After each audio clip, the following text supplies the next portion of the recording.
Glória ao Senhor. Chegamos ao momento da ministração da palavra do Senhor. Curvemos nossas cabeças em oração. Pai, em nome de Jesus, abriremos agora a Tua palavra e recorremos a Ti, Senhor, ó Deus, em oração, pedindo que o Senhor, por Sua graça e pelo Seu poder, traga, Senhor, a Tua palavra aos nossos corações. Inspira o Teu servo que estará falando, a Tua igreja que vai ouvir. Assim, Senhor, ambos seremos enriquecidos pelo poder da Tua palavra. Manifesta, pois, a Tua presença nesta mensagem bíblica, é o que nós Te pedimos e por fé Te agradecemos em nome de Jesus. Amém, graças a Deus. Meus amados, vamos abrir as nossas Bíblias no texto bíblico da leitura devocional, feita no início deste culto, Evangelho do Senhor Jesus, segundo escreveu o apóstolo João. Nós lemos dos versículos 33 ao 38 do capítulo 13. Quero fazer a leitura nesse instante do versículo de número 36, 37 e 38, ou dos versículos 36 a 38. Disse-lhe Simão Pedro: Senhor, para onde vais?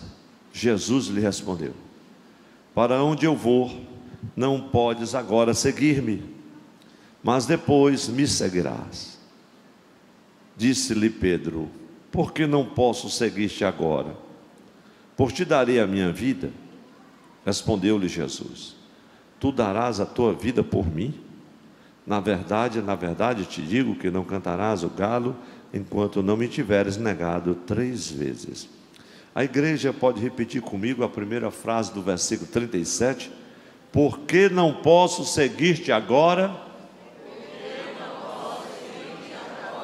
Eu acho que pode melhorar. Nós vamos ler essa primeira parte, que é a palavra que o Senhor trouxe ao meu coração como palavra vivificada, e é o tema da mensagem de hoje. Por que não posso seguir-te agora? É uma pergunta, e eu fiquei maravilhado, meus irmãos, com esta palavra. Isso vem tocando meu coração e a minha mente, e pensando sobre esse episódio na vida do apóstolo Pedro. É um episódio, na verdade, tríplice, e nós vamos ver nos versículos subsequentes, inclusive já entrando no capítulo 14 do Evangelho de João, que fala sobre uma grande crise de direção que afetou a vida de Pedro, de Tomé e de Filipe. Mas especificamente, no que diz respeito ao apóstolo Pedro, algo me tocou profundamente. Embora já tenha passado nesse texto algumas vezes, nós observamos uma riqueza de detalhes incríveis, e que certamente tem muito ensino para nós na nossa jornada de fé cristã. Glória a Deus. É um ensino, eu digo, digno de nota mesmo, digno de uma mensagem, ou de várias mensagens. Então a gente percebe inicialmente que Jesus sabia exatamente o que iria acontecer com Pedro, e mesmo sabendo o que iria acontecer, ele não intervém. Tem alguns aspectos da maneira como Jesus lida com os seus discípulos que nem sempre nós entendemos a princípio. Em alguns momentos da nossa vida, da nossa caminhada, quem já tem uma caminhada maior, tem algumas experiências nessa área, Deus se encarrega de fazer algumas coisas na nossa jornada, em alguns momentos, em determinadas situações, conflitos, tribulações, em que você está enfrentando ou já enfrentou, você descobre que Deus vai encaixando cada coisa, é como se fosse pedra por pedra, e você não tem consciência de nada como Ele está fazendo isso, e às vezes você indaga: Senhor, como é que o Senhor vai fazer? E Ele não vai lhe dizer absolutamente nada, porque você iria intervir e iria atrapalhar o que Ele tem em mente para fazer. Mas depois que Ele faz, Ele disse: pronto, agora pode dizer que você ganhou. Na verdade você não fez nada, foi Ele que Ele fez, mas Ele sempre nos dá o crédito da vitória, apesar dele ter feito, quando nós admitimos que Ele é quem está no controle e entregamos a nossa vida nas mãos dEle. E aí você compreende, mas só Deus podia fazer isso. Como é que Ele mexeu com essa pessoa, com essa outra? Como é que Ele fez isso? Como é que Ele patrocinou aquilo outro? Eu nunca ia poder imaginar que Deus fizesse isso, exatamente. Mas Ele já sabia o que ia acontecer, e já sabia o que tinha que fazer. Glória a Deus. No capítulo 6 de João, Ele disse: Filipe, como é que a gente vai dar pão para todas essas pessoas? E Filipe: Senhor, olha, esse povo, 200 dinheiro para comprar pão ainda não dá, é muita gente. Aí o texto diz assim: e o Senhor perguntou, mas já sabia o que ia fazer. Você pode declarar para que alguém que está ao seu lado, com muita fé, diga assim: Deus já sabe o que vai fazer no seu problema. Deus já sabe o que vai fazer.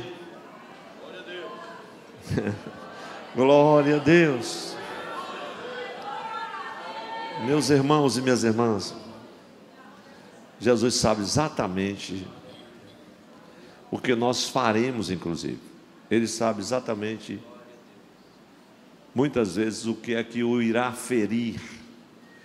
Isso partindo de nossa parte, porque algumas vezes o Senhor sofre por causa das nossas atitudes, mas não sofre simplesmente por causa dessas atitudes, porque Ele não se abala, mas Ele sabe que porque nós estamos agindo de uma forma equivocada, na verdade nós mesmos a quem estaremos nos ferindo, e Ele sente por causa disso, por nossa causa. Mas irmãos, é incrível como o nosso Deus faz, porque apesar das nossas atitudes, das nossas escolhas, o Senhor continua a nos amar incondicionalmente. Quem pode dar glória a Deus por isso, meus irmãos? E é incrível que Ele nos perdoará sempre o que nós pedimos que Ele faça. Ele fará isso. Glória a Jesus. Eu me lembro de Tozer, e tenho citado ultimamente, quando ele disse: olha, Deus conhece o pior de nós, mas apesar disso, continua nos amando incondicionalmente. Esse é o Deus que nós servimos. Então, irmãos, Pedro, na verdade, aqui nesse texto, ele a princípio não entendeu porque não podia seguir a Jesus. Por que eu não posso seguir? Mas depois, lá na frente, Pedro iria entender, ele iria triunfar, glória a Deus, porque ele creu naquele que o amou. Você está com a sua Bíblia aberta? Capítulo 13 de João, permaneça. Então você vai observar no versículo 33, o Senhor Jesus, palavras dele, do mestre: filhinhos, ainda por um pouco estou convosco. Aqui Jesus já estava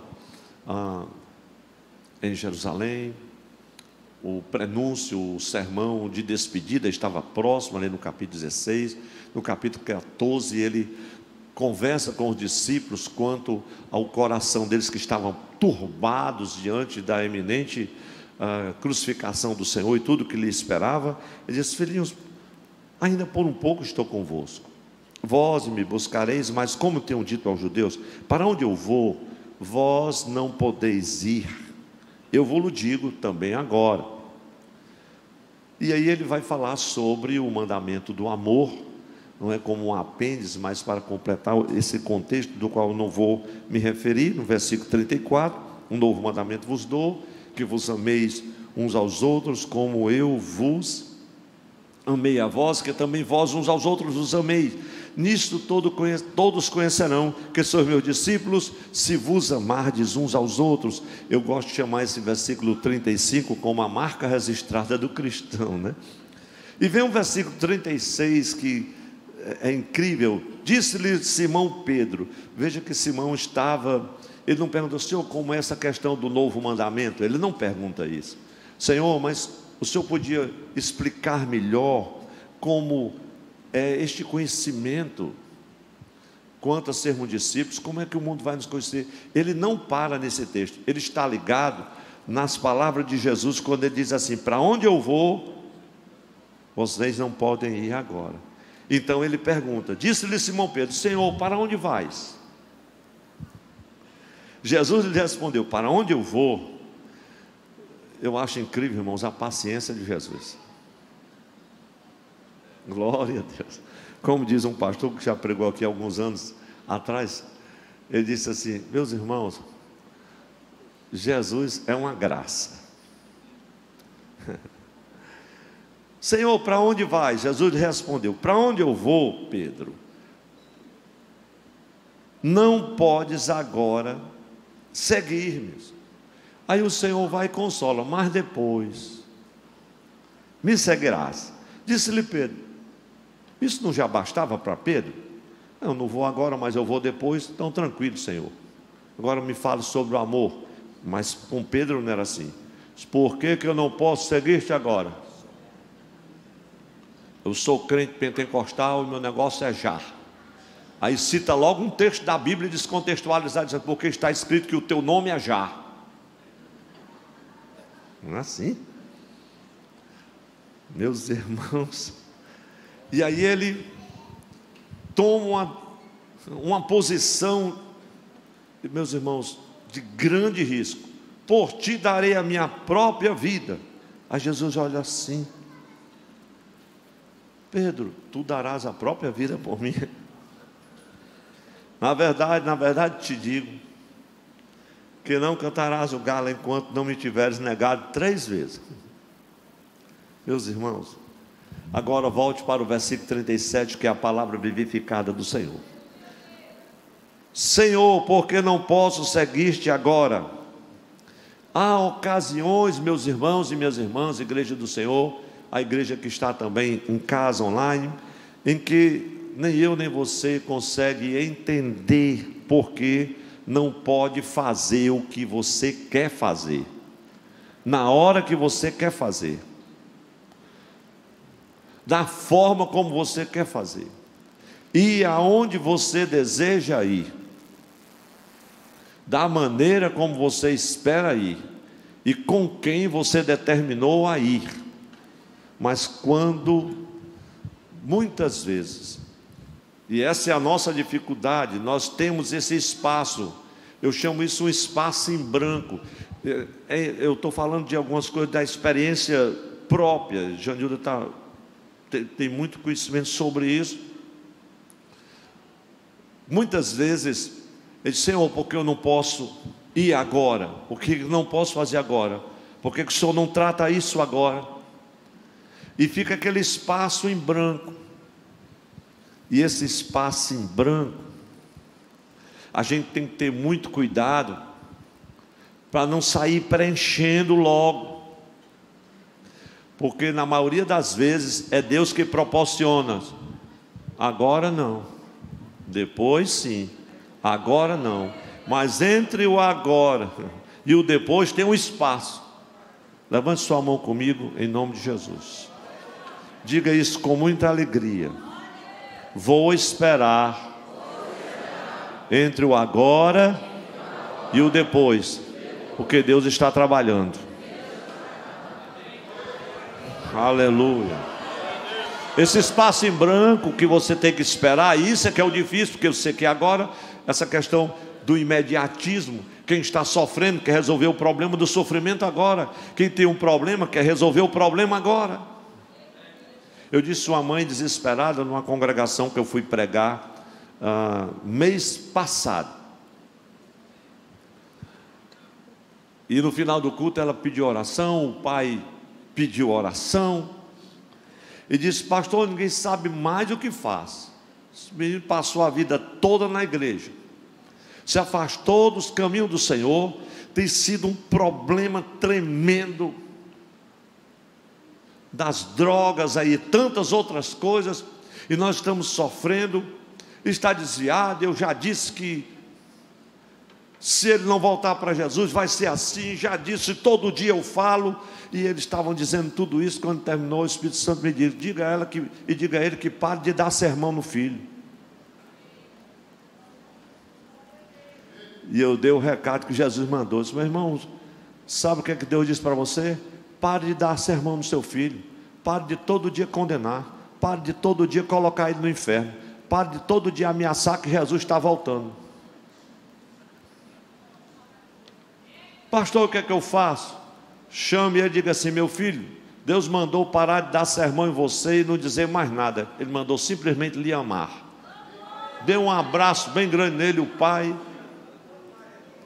Disse: pastor, eu vou fazer desse jeito. Meus irmãos, tem receita que só o Espírito Santo dá.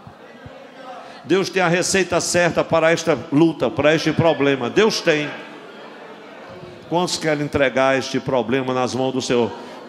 Todos nós, pastor, eu não tenho um problema, então você não é desse mundo. Não tenho nem dúvida.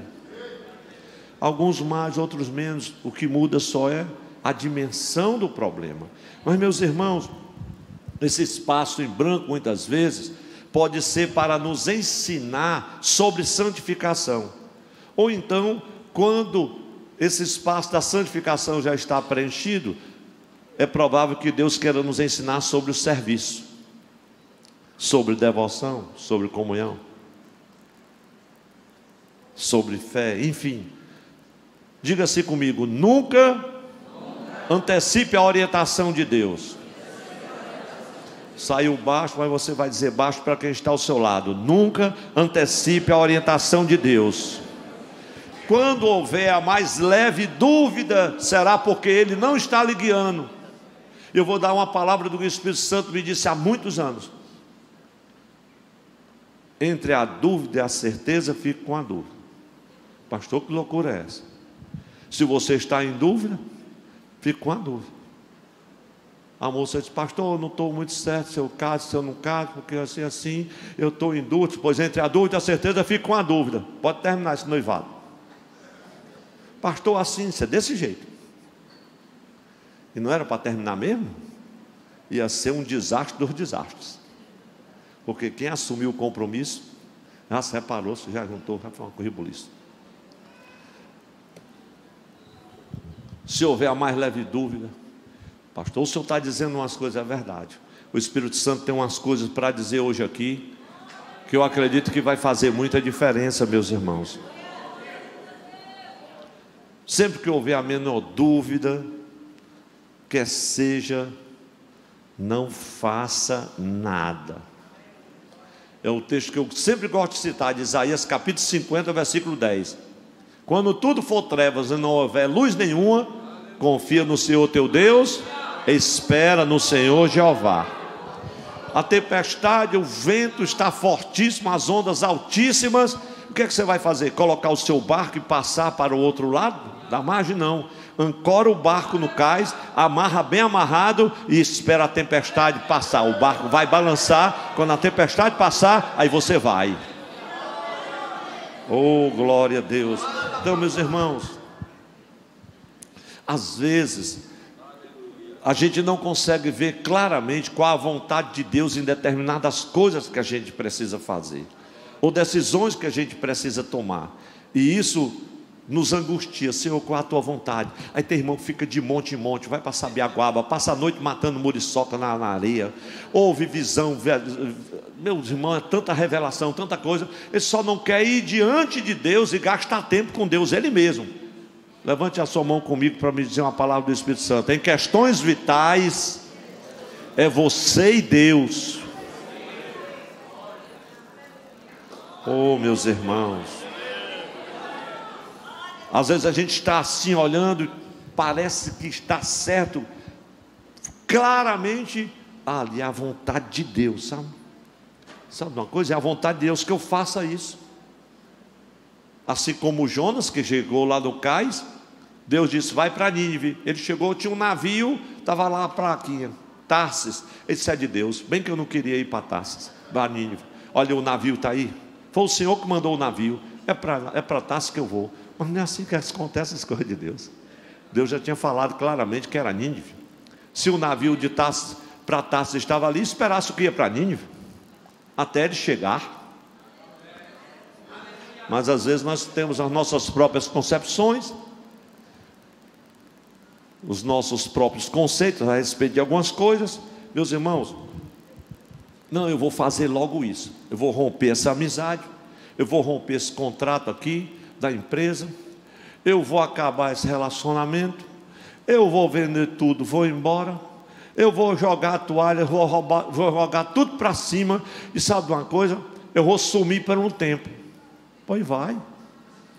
Você vai se espedaçar nesse negócio.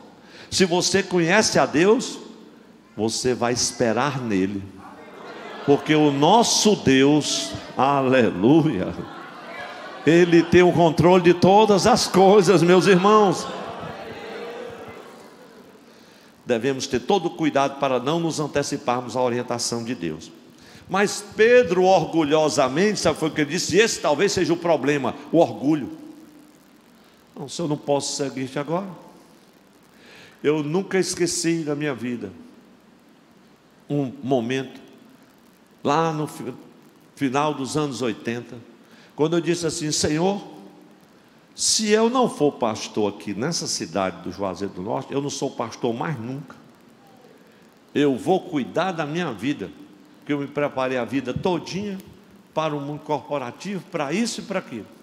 Se eu não for pastor aqui, eu não serei mais nunca. Minha chamada é uma mentira.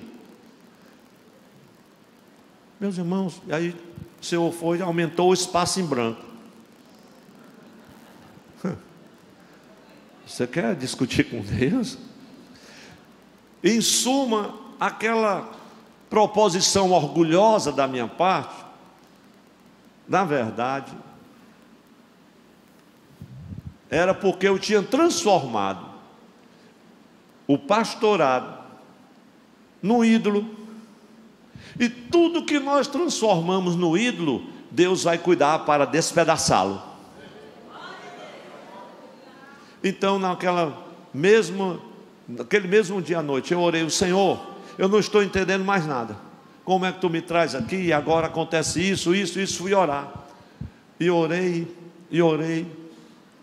E bem cedo me levantei: Senhor, tu não me disseste nada, não me revelaste nada. Aí eu abri a Bíblia: pois eu vou abrir a Bíblia, Senhor, e fale comigo. E eu abri a Bíblia assim: aonde, Senhor? Eu abri essa Bíblia, me dê uma palavra. Eu vou, como é que vai ser? Quando eu abri a Bíblia, lá em Oséias estava escrito: Efraim está entregue aos ídolos, deixa. Aí disse: eu vou embora.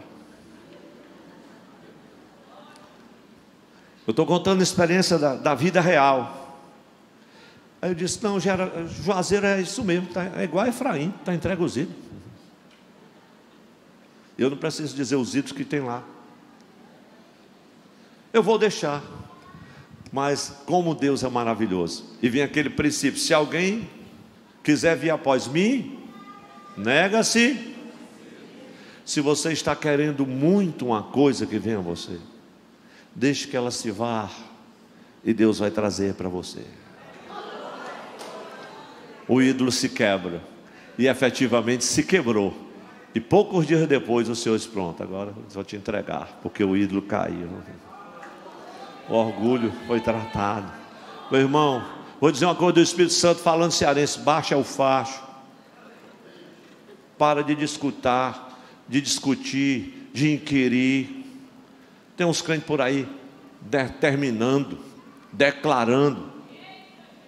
Você vai declarar nada. Você tem que ir diante do Senhor: Pedro, eu dou a minha própria vida, eu estou pronto para morrer. Vocês vão ver.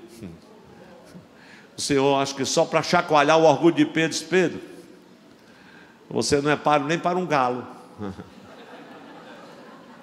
Você está querendo cantar aqui o que, Pedro?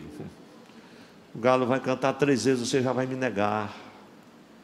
Oh, meus irmãos e minhas irmãs, que horas vai terminar esse culto, meu Deus? Porque agora que eu estou na metade da introdução. Eu me lembro agora do apóstolo Paulo, no capítulo 12, Romanos, versículo 3. Olha, não pense ao seu respeito mais do que você deveria pensar. Sabe? Mais do que você deve pensar. Em outras palavras, Paulo está dizendo assim: pare de se gabar. Demonstre o seu compromisso à medida que você vai crescendo na palavra, no conhecimento da graça do Senhor, na fé em Deus. Então, meus irmãos, nem sempre é fácil passar o que Pedro passou. Não, você não vai agora. Isso também aconteceu com Timóteo. Eu quero ir, Paulo, agora não. Você vai na outra viagem, dê um espaço aí. Então Deus tem o seu tempo, tem o seu momento, mas nem sempre é fácil ser repreendido pelo Senhor. Então Jesus corrige Pedro dizendo o seguinte: Pedro, eu sei que para você se proteger, você que está disposto a dar a sua própria vida, você vai me negar, até que me conhece. E quando a gente lê esse mesmo Evangelho de João, no capítulo 18, meus irmãos, versículos 15, está em todos os evangelhos sinóticos também, esta mensagem. E a gente vai vir como Pedro, para se proteger, negou que conhecia o Jesus. E nós vamos vir em outros evangelhos, em Mateus e Marcos. Marcos, a Bíblia diz que ele começou a imprecar. No outro texto diz assim: começou com palavras, na verdade, de baixo calão, né? Pedro começou a falar palavrão, com impropérios. Essa é a palavra. Mas, meus irmãos, às vezes tem situações em que algo que sentimos, às vezes nitidamente diante de Deus, parece ser a orientação dele. Parece. Às vezes, irmão, eu estou sentindo de lhe dizer uma coisa. Tenha muito cuidado com esse sentimento, até que você tenha certeza. Tem pessoas que às vezes são impactadas definitivamente por causa de alguma coisa que é um sentimento. Irmão, não sei se é da carne ou se é do Espírito. Irmão, fique calado, pelo amor de Deus. Vai orar e não complica a vida de ninguém. Irmão, não sei se é da carne ou se é do Espírito. Se você não sabe nem de onde é, o que é que você quer falar, meu irmão? Vai orar, pelo amor de Deus. Não diga nada. Vai inventar o quê? Minha mãe passou vários meses perturbada, porque uma amiga conhecida disse: eis minha serva, conta os dias, prepara a tua casa, porque a tua partida está próxima. Um tempo e mais outro tempo, e a metade de um tempo, a irmã pegou a profecia lá de Daniel, meu irmão, aí complicou tudo. E a minha mãe me disse: como é? E eu estou dizendo: aí como é esse tempo, e a metade de um tempo. Minha mãe, pelo amor de Deus, lá era 1000 e tantos dias. E na outra noite ela começou a acordar a gente, os filhos: meu filho, Deus vai me levar. Aí chamou meu pai: olha, meu filho, olha, Deus vai preparar uma esposa para você. Você é um homem novo. Aquele vestido é da irmã fulano de tal, aquele casaco é daquele blazer. Porque a pessoa teve assim um vislumbre. E as pessoas acreditam nisso, meus irmãos. É isso que está levando multidões, arrebatando multidões aos santuários que têm se levantado por aí afora. Parece uma orientação de Deus, mas a recomendação de Jesus a Pedro nos ensina a não fazer nada sob o impulso dos nossos sentimentos. Quem diz amém? Amém. Essa é a orientação de Jesus. Senhor, eu vou por te dar a minha própria vida. Pedro, menos, Pedro. Você vai me negar, Pedro. Porque quando a gente seguir assim, meus irmãos, a gente acaba criando dificuldade, não somente para nós, mas também para as outras pessoas. E a gente sofre bastante, e isso a um preço muitas vezes enorme, enorme. Coisas que levam anos para serem corrigidas, sim ou não, meus irmãos? Anos para serem corrigidas. Eu poderia contar vários testemunhos do gabinete pastoral, de aconselhamento, de quantas pessoas eu tenho visto sofrendo há tanto tempo. Então espero chegar a hora de Deus, e Ele fará o que é preciso, sem causar qualquer mágoa ou desapontamento. Levante sua mão e receba esta palavra. Glória a Deus. Quem está em casa também, espere a hora de Deus, e Ele vai fazer o que for preciso da maneira dele, e ele não vai acrescentar dores. Glória a Deus. Pastor, porque não resolveu? Pastor, porque não toma providência? Resolva, decida. Eu aprendi ao longo do tempo que tem coisas na igreja e na obra do Senhor que homem não resolve. Ninguém resolve. Somente Deus resolve.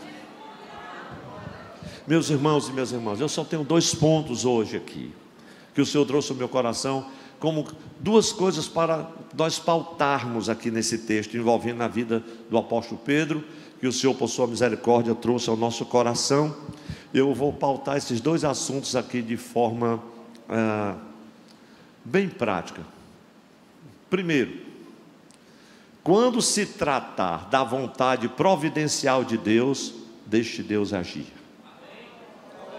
A igreja repita comigo: quando se tratar da vontade providencial de Deus, deixe Deus agir. Podemos saudar quem está ao nosso lado e dizer essas palavras com muita alegria: deixa Deus agir. Meus irmãos, essa palavra é como uma flecha, aleluia. Deixa Deus agir. Então, nesse tocante, o Senhor trouxe ao meu coração 3 aspectos importantes para a nossa reflexão. E eu me alegrei bastante. Eu me lembro sempre do hino 194 da harpa, que diz assim: há contatos que explicam a presença do Senhor. E aqui é esse contato que explica a presença do Senhor enquanto a gente está meditando. Então, 3 aspectos para a nossa reflexão nesse ponto que nós pautamos: quando se tratar da vontade providencial de Deus, deixe Deus agir. Confie em Deus, siga as suas instruções e espere na sua providência. A igreja pode repetir comigo? Porque, meus irmãos, nós estamos num culto de ensino. Repita com alegria: confie em Deus, siga as suas instruções e espere na sua providência. 3 coisas, são 3 mensagens. Não, eu estou confiando, pastor, mas não segue as instruções. Como é que você está esperando a providência de Deus? Siga as instruções. Veja o versículo 36. Disse-lhe Simão Pedro: Senhor, para onde vais? Jesus lhe respondeu: para onde eu vou não podes agora seguir-me, mas depois me seguirá. Pedro ouve a palavra do Senhor, mas tinha pressa. Meus irmãos, quem tem uma luta, quem tem um problema, quem está em meio a uma grande aflição, tempos de angústias, tem pressa. Tem pressa. Mas Pedro tinha uma palavra do Senhor: Pedro, você não vai poder seguir agora, mas depois você me seguirá. Veja, meus irmãos, Pedro não aceitava um depois. Talvez você que esteja me ouvindo aqui no santuário ou à distância, não aceite esse depois. Mas eu quero te dizer, como diz um hino que a gente aqui lá canta aqui: está depois da muralha, é depois. Mas você vai ter que aceitar isso do Senhor. Pedro não aceitava um depois, porque ele queria um agora. Daí isso me faz lembrar de Natanael, os 2 últimos versículos do capítulo 1 de João, quando o Senhor, conversando com Natanael, disse: olha, Natanael, porque eu disse que te vi debaixo da figueira, tu crês? Coisas maiores do que essas tu verás. E eu digo para você que de agora em diante você verá os céus abertos. Quantos creem que o agora de Deus vai chegar para você? De agora em diante verás os céus abertos. Você crê que vai ver esses céus abertos? Como Jesus, quando saiu das águas do batismo, Mateus 3, 17 e diante. Oh, glória a Deus. 3. Ele disse assim: então abriu-se-lhes os céus. Oh, meus irmãos, ali começa todo descortinado da graça do ministério de Jesus, quando o céu se abre. Dali já em diante, ele já estava levantando o filho da viúva de Naim. Os céus se abriram efetivamente. Este agora de Deus vai chegar na sua vida. Eu ouvi uns glória a Deus, mas eu vou dizer de novo: este agora vai chegar na sua vida. O que aconteceu foi que Deus não esperou, meus irmãos. Pedro não esperou em Deus. Ele tentou imaginar que a sua fé, por exemplo, seria provada, mas a prova veio numa dimensão que ele não esperava. A prova veio numa dimensão que ele não esperava, embora Jesus soubesse de tudo. Então, a palavra de Deus ao nosso coração é que a gente tem que aguardar na providência de Deus. Aguardar na providência de Deus é mais prudente, é mais seguro. A igreja diga amém por isso. Amém. Ainda que os nossos planos e nossos projetos fiquem para depois, aguarde na providência de Deus, é mais seguro. Oh, glória a Deus. Glória a Deus. Quantos querem descansar no fato de que Deus controla a nossa vida, os nossos passos, o nosso caminho, que Ele está controlando os eventos das nossas vidas, cada circunstância? Oh, glória a Deus, eu creio nisso, meus irmãos. E Ele está fazendo isso para mostrar o seu propósito, os seus desígnios no tocante a cada um de nós. A pergunta é: você está seguindo a orientação do Senhor? Você tem se comprometido com Ele? Segundo aspecto da nossa reflexão neste primeiro assunto que nós pautamos aqui, quanto a tratar a vontade providencial de Deus e deixar, quando se tratar da vontade providencial de Deus, deixar Deus agir. Segundo aspecto para essa reflexão, vamos dizer todos juntos: não permita. Meus irmãos, eu acho que está muito baixo. Agora que é 8h15, diga assim comigo: não permita que a sua decepção ou o seu entusiasmo o leve à precipitação. Aleluia. Meus irmãos, isso é um fato incrível. No versículo 37: porque eu não posso seguir-te agora. Ele estava entusiasmado: estou contigo, Senhor, e não abro. Que para o der vier, pode contar comigo. Onde o Senhor for, eu entro com o Senhor, dou minha própria vida. Pedro, em seu entusiasmo, meus irmãos, ou na sua decepção, se precipitou nas suas escolhas, nas suas decisões. No entusiasmo de ir, ou então decepcionado porque não podia ir agora, embora que o Senhor houvesse dito que ele poderia, que ele iria depois, que ele seguiria depois. Na verdade, irmãos, Pedro não estava preparado para enfrentar ou prometer como iria enfrentar aquela situação. Talvez você esteja um tanto angustiado porque não resolveu isso, não fez aquilo outro, não tomou providência aqui, porque isso não se resolve. Você já pensou no fato de que você não está preparado para enfrentar ou resolver de repente esse problema, ou enfrentar essa situação? Disse-lhe Pedro: por que não posso seguir-te agora? Por ti darei a minha vida. Jesus disse: Pedro, 3 vezes você vai me negar que me conhece, antes que o galo cante. E é incrível, meus irmãos, nós vemos um pouco adiante esse episódio de como Pedro se posicionou ali no pátio do palácio. Então Deus quer, irmãos, que a gente dependa, minhas irmãs, inteiramente dEle. Deus quer que nós dependamos inteiramente dEle. Deseja que nos apoiemos nele, que confiemos nele. Na verdade, meus irmãos, isso aqui é a parte gloriosa que define, propriamente dita, a nossa fé, meus irmãos. Somos parceiros de Deus, e isso significa que nós temos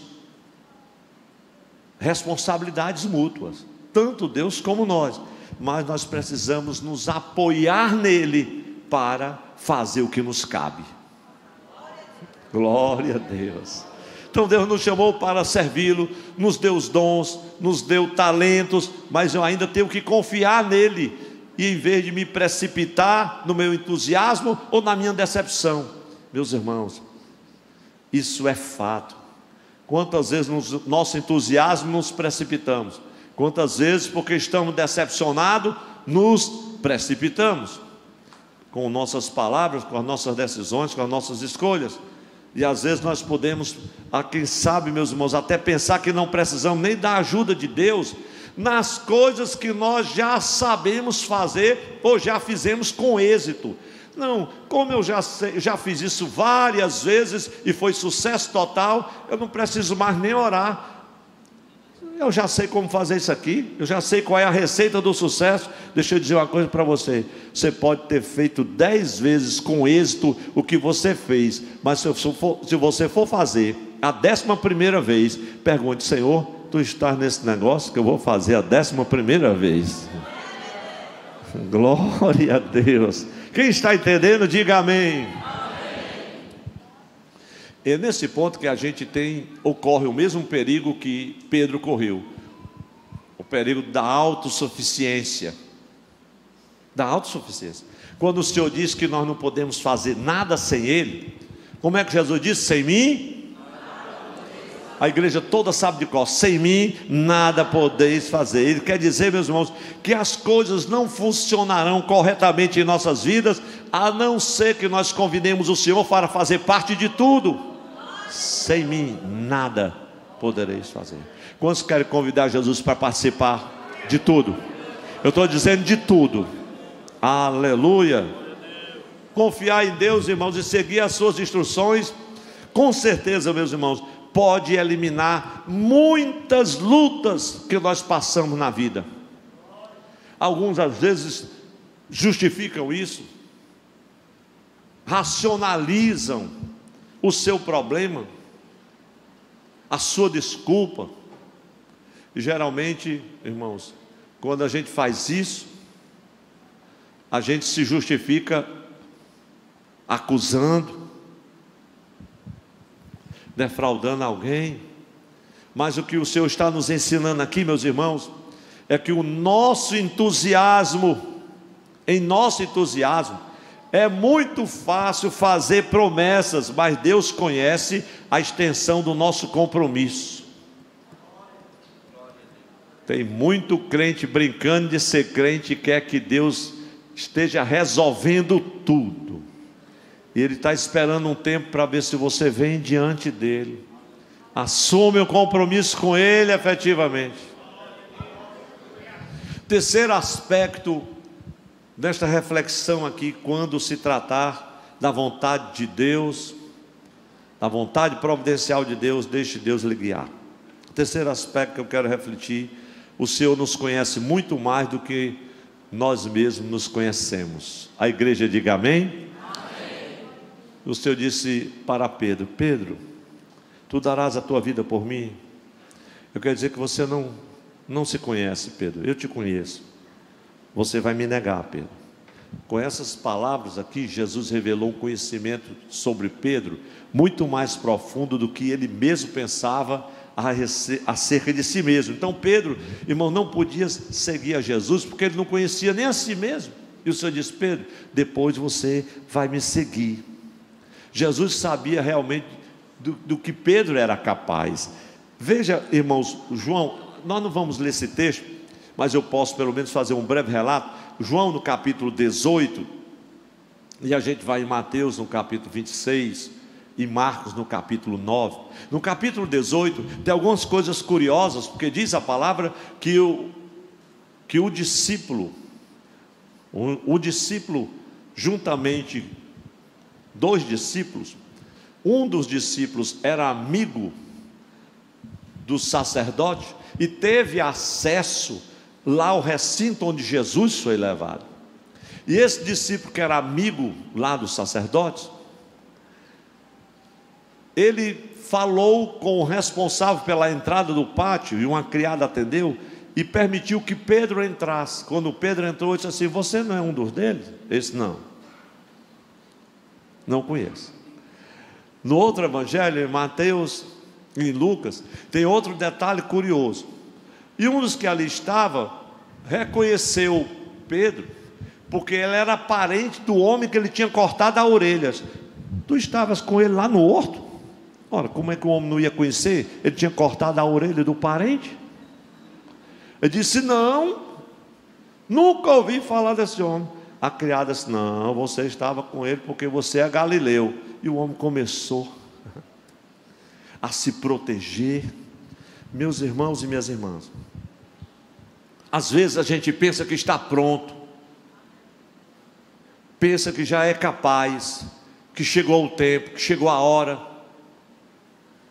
e reivindica isso.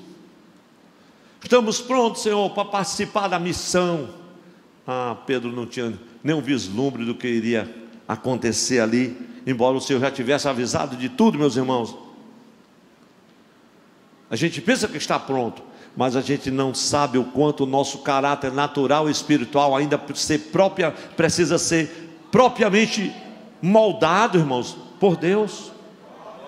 Mas Deus sabe. A igreja diga assim comigo: Deus sabe. Aí Pedro temeu a ameaça de uma criada, quando foi inquirido a respeito de Jesus, o Filho de Deus. Logo Pedro, aquele homem que disse: não, eu vou dar a minha própria vida. Então Pedro teme a ameaça. Mas veja o que diz a palavra do Senhor. Depois a gente vai encontrar que depois esse Pedro realmente deu a sua própria vida, glória a Deus, em defesa do Evangelho do Senhor. Segundo aspecto que é vital e que eu preciso pautar, hoje é feriado, glória a Deus. Os irmãos aguentam o restante da mensagem? Só é mais um ponto, glória a Deus, que é de vital importância na vida cristã, e o Senhor, por sua misericórdia, trouxe. Então, o nosso primeiro ponto que pautamos, quando se tratar da vontade providencial de Deus, deixe Deus agir. Segundo, quando se tratar da vontade da nossa devoção natural ao Senhor, dependamos inteiramente de Deus para agir. Glória a Deus. Note que é Deus que age aqui, nós é que vamos agir. Pastor, meus irmãos, eu me empolguei demais com o Espírito Santo. Então, vamos ver alguns aspectos que o Senhor trouxe ao meu coração, quanto, meus irmãos, a essa devoção natural. Eu vou ressaltar aqui 4 aspectos. Primeiro, e aí já está à disposição dos irmãos que gostam de anotar. Uma devoção natural pode impelir-nos para Jesus, ou fazer-nos sentir o seu fascínio, mas nunca fará de nós discípulos. Meus irmãos, eu estava meditando nisso. O Espírito Santo é muito, oh glória a Deus, muito especial, porque o Senhor, não será isso um dos problemas cruciais do cristianismo no nosso tempo? Essa devoção natural que impele as pessoas, que leva as pessoas, que mobiliza as pessoas a fazer algo, e é um ativismo tão grande. As pessoas praticamente não parar como os irmãos pararam hoje aqui, para ouvir a palavra, todos absorvidos com a palavra. As pessoas, em muitos lugares, meus irmãos, nas reuniões, não conseguem mais parar para ouvir a palavra. Com 15 minutos tem gente abrindo a boca, com 15 minutos tem gente dormindo, cochilando, e a palavra de Deus sendo ministrada. Sabe por quê? Porque as pessoas estão preocupadas com a farda do conjunto, estão preocupadas com a gola, estão preocupadas com o jantar, com o creme de galinha que já está cheirando dentro da igreja, e um entra, e o outro sai, e o outro cochila. As pessoas estão preocupadas com isso. É com o louvor, é com o grupão, é com o conjunto de senhores, conjunto de senhora, adolescente, criança, juventude. Vamos ouvir um louvor, mas o irmão, se aquele não cantar, se aquela não cantar, vai se desviar. O que é que vai falar? E a palavra, essa devoção natural está arrastando as pessoas para isso. Enquanto isso, Deus está querendo falar: você não pode ir agora, você não vai agora. Algumas pessoas estão sendo impelidas por aquele fascínio que é Jesus. Meus irmãos, está uma bênção. Lá é poder. Lá é poder. Aonde, meu irmão? Lá é um poder, pastor. É tremendo. Mas como é esse negócio? Tremendo, pastor. Só seria tremendo. As pessoas estão fascinadas por um Cristo que não é esse Cristo da Bíblia, que trata com a nossa intimidade, que diz: você não vai agora, porque não pode ir agora. E diz assim: diga amém. E é só isso. Mas as pessoas estão fascinadas, meus irmãos, com uma série de coisas, inclusive sendo arrastados. Eu posso imaginar milhões de crentes hoje nas portas dos quartéis em todo o Brasil. As pessoas estão fascinadas com essas coisas. Eu vou pular esse assunto. É uma devoção natural, irmãos. Nós estamos falando, eu poderia falar de devoção espiritual, mas eu estou falando daquilo que o Senhor trouxe ao meu coração. Quando se tratar da nossa devoção natural ao Senhor, vamos depender inteiramente dEle para a gente agir. Quantos amam a Jesus aqui? Nós realmente, irmãos, somos devotos dEle. Eu pastoreei por 7 anos a Assembleia de Deus, a Igreja do Senhor em Juazeiro do Norte. E eu ficava impressionado com a fé dos romeiros. Conversei muitas vezes com eles e tirava o chapéu para eles. Eles disseram, se alguns crentes tivessem 10% desta fé, são capazes de vir com a cruz nas costas de Arapiraca em Alagoas até Juazeiro do Norte, passar 3, 4 dias tomando água de melancia, porque não tinha água naquela época, dormindo numa rede, na grade do caminhão por dias, subindo de joelho as escadarias do outro. E alguns crentes não têm coragem de dobrar o joelho nem quando chega mais na casa do Senhor.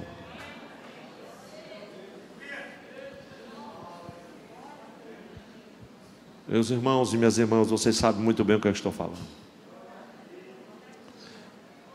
Segundo aspecto que o Senhor trouxe ao meu coração relacionado a essa devoção natural. A devoção natural, de uma forma ou de outra, sempre negará a Jesus. Sempre negará a Jesus. Eu vou dar minha própria vida. Eu estou aqui, pastor, pode contar comigo para a obra do Senhor. O senhor sabe que o senhor pode contar comigo. Me lembro de um amado irmão no interior desse pastor. Eu orei muito a Deus. E eu tenho aqui esse carrinho. Não vou dizer o carro nem o lugar, porque senão complica. Hoje a gente está no ar. Ele disse, pastor, e Deus é muito bom. Quando Ele me der meu carro, eu quero dizer ao senhor que o carro é para a obra de Deus. Naquela época eu precisava de carro mesmo. E quando o senhor deu o carro dele, eu disse, meu irmão, quando é que a gente vai lá na congregação tal? 18 quilômetros naquela estrada de chão, com aquela costelazinha de vaca, viu, Marcos? Assim, que o carro passa, treme tudo, parece que o vidro vai cair. Eu disse, pastor, eu quero dizer ao senhor que eu sinto muito, mas meu carro novo que Jesus me deu naquela estrada, ele não vai não. Mas não era para obra? A devoção faz natural, faz isso, irmãos. Você promete cada coisa. Quando chega na hora, essa devoção sempre vai negar Jesus. Enquanto eu dou esse exemplo tão simples, você está se lembrando de tantas coisas que muitas vezes nós negamos ao Senhor. A nossa lealdade, a nossa fidelidade, o temor, a obediência. Um tempo para a adoração, a mão estendida, a nossa contribuição, a nossa oferta, o socorro aos necessitados. Às vezes negamos ao Senhor até mesmo a adoração que lhe é devida, porque a devoção natural é capaz de fazer isso. De alguma forma ou de outra, sempre negará Jesus. Terceira coisa relacionada a essa devoção natural, que a gente não depender de Deus, como nós vamos agir? A devoção natural nos exporá diante das pressões da vida e mostrará o quanto o nosso discipulado é incipiente. Oh, meus irmãos, eu poderia comentar muito sobre isso, mas veja como isso aqui é incrível. E as pressões que muitas vezes vêm de dentro, irmãos, temores, pressões externas, internas, temores nos assaltam, tentações destrutivas de Satanás, as fortalezas do inimigo estão sobre a nossa cabeça, as potestades, somos afligidos todo dia, e essas pressões, irmãos, elas combatem contra nós. E se a nossa devoção é apenas natural, nosso discipulado é incipiente. Por isso que Jesus amarra isso, a questão do amor. Disso é que vão conhecer que vocês são meus discípulos, se vocês amarem uns aos outros. Mas a devoção natural nos faz, muitas vezes, agir equivocadamente.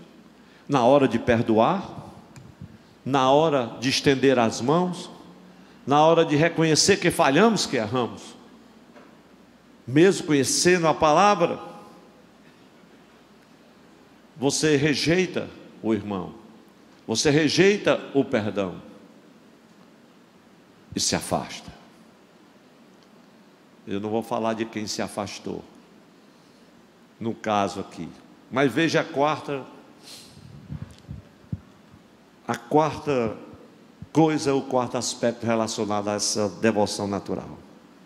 A devoção natural, queria dizer com toda a igreja, 1, 2, 3, a devoção, meus irmãos, vamos dizer mais forte e bonito, a devoção natural pode nos levar às lágrimas de arrependimento sincero, ou à tragédia de perdermos. Lembre-se, Pedro foi às lágrimas, diz a Bíblia, chorou amargamente, porque ele havia negado Jesus. Agora lembre-se de Judas, embora tivesse tido toda a oportunidade, como foi que ele terminou? Perdeu a presença de Deus, portanto perdeu a própria vida. Meus irmãos, diga comigo essas palavras do Espírito Santo: a devoção que conta, a devoção que conta é amar a Deus de todo o coração e obedecê-lo sem restrições. A igreja vai ficar em pé, em nome de Jesus, por favor. Saúde quem está ao seu lado e diga sim: o Senhor está contigo. Se não for agora, será depois, mas Ele está decidido a te abençoar. Se essa pessoa não tiver dado um sorriso, dê um abraço nela e diz: creia